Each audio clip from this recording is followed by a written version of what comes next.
સુરતના sub registrar Mihir પટેલે દેશની સૌથી પ્રતિષ્ઠિત પરીક્ષા યુપીએસસીમાં સફળતા મેળવી છે। યુપીએસસી 2025ની પરીક્ષામાં મિહિર પટેલે ઓલ ઇન્ડિયામાં 709મો રેન્ક મેળવ્યો છે। સતત મહેનત અને 5મા પ્રયાસે મળેલી આ સફળતાએ તેમના પરિવાર સાથે સમગ્ર વિસ્તારનું નામ રોશન કર્યું છે।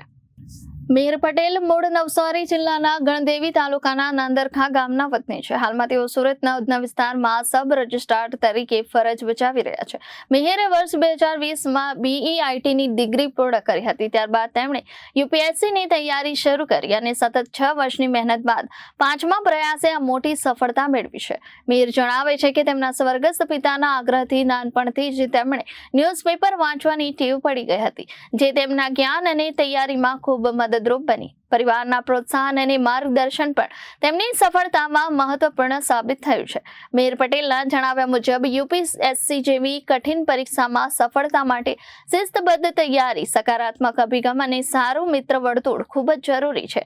તેઓએ તૈયારી દરમિયાન દૈનિક, સાપ્તાહિક અને માસિક આયોજન સાથે સતત સ્વનિરીક્ષણ અને અપગ્રેડેશન પર ખાસ ભાર મૂક્યો હતો। મિહિર પટેલનું માનવું છે કે સફળતા માટે પરિણામ નહીં, પરંતુ સતત પ્રયત્ન અને પરિશ્રમ પર ધ્યાન આપવું જોઈએ। મારું નામ મિહિર રાજેન્દ્રભાઈ પટેલ છે। મેં નવસારી જિલ્લાના ગણદેવી તાલુકાના નાંદરખા ગામનો વતની છું। મેં graduation bachelor of engineering information technology field સાથે વિશ્વકર્મા ગવર્મેન્ટ એન્જિનિયરિંગ માંથી કર્યું છે અને ત્યારબાદ એટલે 2020થી હું યુપીએસસી સિવિલ સેવાની તૈયારી કરું છું। બાળપણથી જ મારા પિતાજીએ મને એક ન્યૂઝપેપર રીડિંગની હેબિટ જે છે એ પાડી હતી અને એમનું પણ એક સપનું હતું કે હું કોઈ સારા મોટા સરકારી અધિકારી બનું। આ ઉપરાંત મેં જ્યારે ન્યૂઝપેપરનું વાંચતો અને જ્યારે મને કોઈ કલેક્ટરની સ્ટોરીઝ કે જે એસપીની સ્ટોરીઝ ને એ બધું મને ઇન્સ્પાયર કરતી, તો એનાથી હું પ્રેરિત થઈને હું સિવિલ સેવા તરફ મારો ઝુકાવ ગયો। ત્યારબાદ મેં અમદાવાદમાં ગઈને જ્યારે વધારે એમના વિશે જાણ્યું અને સ્પીપા ઇન્સ્ટિટ્યૂટ વિશે જાણ્યું, તો એ પ્રમાણે હું સ્પીપાના સંપર્કમાં આવ્યો અને 2020માં જ સ્પીપાની એન્ટ્રન્સ એક્ઝામ પાસ કરીને મેં સ્પીપામાં એડમિશન લીધું અને ત્યાર પછી છેલ્લા 5 વર્ષથી હું સિવિલ સેવાની તૈયારી કરું છું અને આ મારો 5th અટેમ્પ્ટ છે અને મારો આ વખતે સિવિલ સેવાની એક્ઝામમાં 709 રેન્ક આવ્યો છે।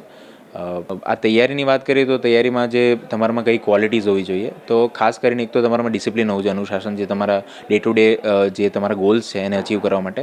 આ ઉપરાંત તમારે કન્સિસ્ટન્ટ ઇમ્પ્રૂવ કરવાનું છે, પ્રોસેસ પર ધ્યાન આપવાની છે, એટલું પરિણામલક્ષી નથી બનવાનું પણ પ્રોસેસલક્ષી બનાવવાનું છે। આ ઉપરાંત સકારાત્મક જે માનસિકતા હોવી જોઈએ એ તમારામાં હોવી જોઈએ, એ તમને ઘણી મદદ કરશે આ જર્નીમાં। હાલમાં વાત કરું તો હાલમાં સુરતમાં ઉધનામાં સબ રજિસ્ટ્રાર ગ્રેડ 1ની જોબ કરું છું। ડિસેમ્બરમાં જ મેં એનું જોઈનિંગ કર્યું છે અને એનો પણ મારો એક્સપિરિયન્સ ઘણો સારો છે। તો એનાથી પણ મને કંઈક ના કંઈક આ જે જોબ મને મળી એનાથી પણ ઇન્ટરવ્યૂમાં મને થોડો કોન્ફિડન્સ મારો બુસ્ટ થયો અને એક એમ્પ્લોયમેન્ટ ના એવન્યુ તરીકે પણ આ જોબે મને ઘણી રીતે મદદ કરી છે। તો આ મારી એક બ્રીફ જર્ની છે। Reporter Arvind Rathod, Janadesh news, Surat.